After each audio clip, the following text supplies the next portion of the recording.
Well, a British footballer has ended decades of silence in soccer by becoming the first player in the UK to come out as gay since Justin Fashanu in 1990.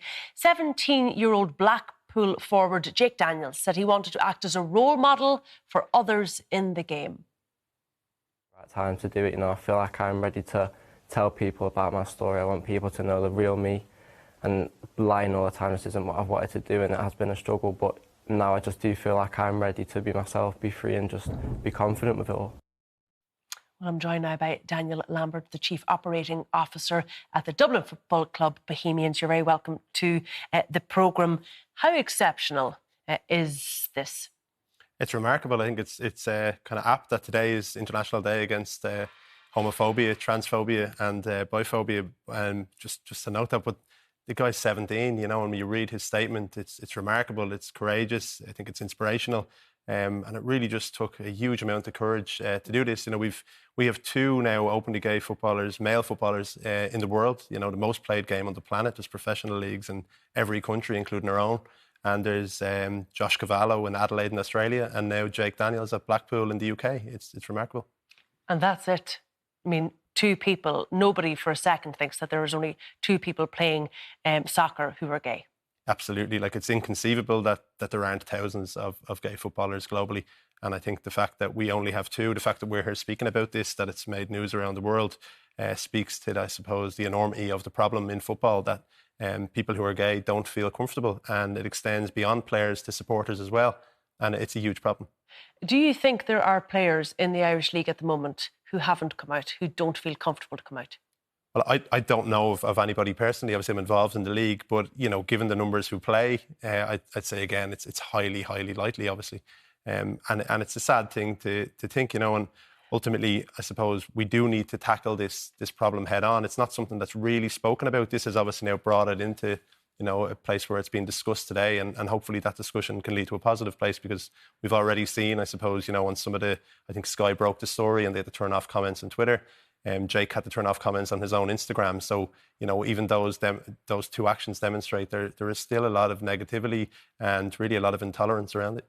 So what is it then about soccer in particular? And we must point out, it is the men's soccer. There's no real issue, I think, when it comes to women's soccer. What is it about the culture that makes it so difficult for somebody to be honest about their sexuality? It's a good question. I think, it is quite, and it has been historically quite a male-dominated kind of atmosphere, I suppose, when you see, and that is changing to a degree, but historically and still in most stadia, football is dominated, and there might be a kind of a laddish culture, I suppose. And, it's kind of been frustrating, I suppose, and, there is a lot of kind of pinkwashing goes on, and we saw, over the last 24 hours, for example, Newcastle United come out with a tweet supporting Jake. Newcastle United are owned by the Saudi Public Investment Fund. They literally imprison, torture and kill people because they are gay. So I think the football clubs need to really take concrete actions. I think there's really two ways that the clubs can do that. One is around education. At Bohemians this year, we've worked with Shout Out to provide coach education to all our youth coaches around tolerance and inclusivity, and specific programs to work with coaches on players who might be gay and involved in the club. But also we need to be able to call out and to challenge people who voice really what is hate from terraces, and we've tackled that in things like racism. There's still issues, but it's been tackled quite widely. But it just isn't yet on this issue when we need to. And the awful thing is, we're calling this, I think, a watershed moment, because it is the first player in the UK since 1990.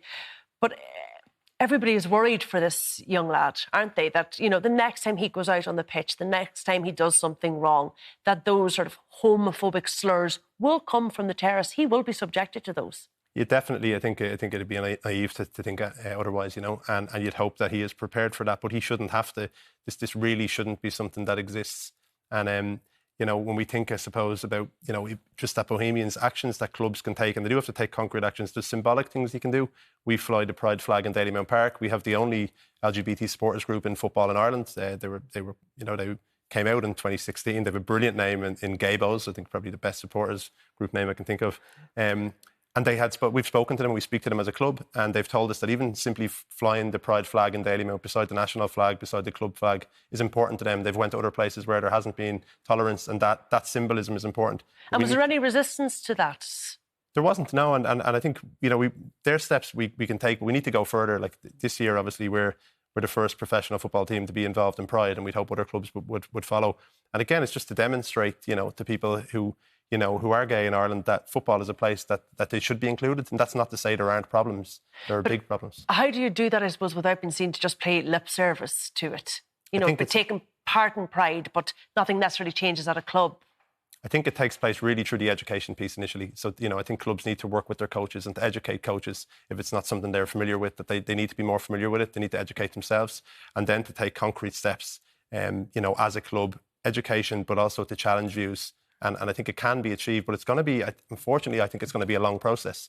Like, you know, when we speak at the start about world football and such few numbers, this is a problem that exists across the board in men's football, like in Ireland, in the UK and globally. Is it the same issue in other sports? Doesn't seem to be. You know, we think in the GAA there's been openly gay players. We see it in other sports, and it was mentioned by Jake that he was inspired by you know, other sports people and other athletes. I think, you know, it does probably revolve around that sense of very large groups at games that are pretty male dominated, and that's probably the core issue. Yeah, it must be very difficult then to be gay and to be a supporter of one of these matches too. Totally, and that's, I think, not something that people consider. You know, if you're a young person and you're attending a football game and you're attending with a group of close friends, and that's maybe something that's, you know, a key part of your identity, and if there's homophobic abuse coming from what is essentially your peer group, I suppose you have two options. One, you remove yourself from the group, which would be a really difficult thing to do. Or the second, and probably the worst option, would be to remain, and you know, and that would obviously, you know, do a lot of damage to somebody in terms of hiding their own identity. And cause problems. And there must be so many supporters and players who take the second option, you know, and not be honest with who they are. So do you feel we're losing players then because of this? We have to be, and there's no figures on anything like that. It's impossible to say how many, but I think, again, it would be really naive to think that players haven't, you know, quit the game at a young age because they feel maybe that this isn't a place that they can be themselves.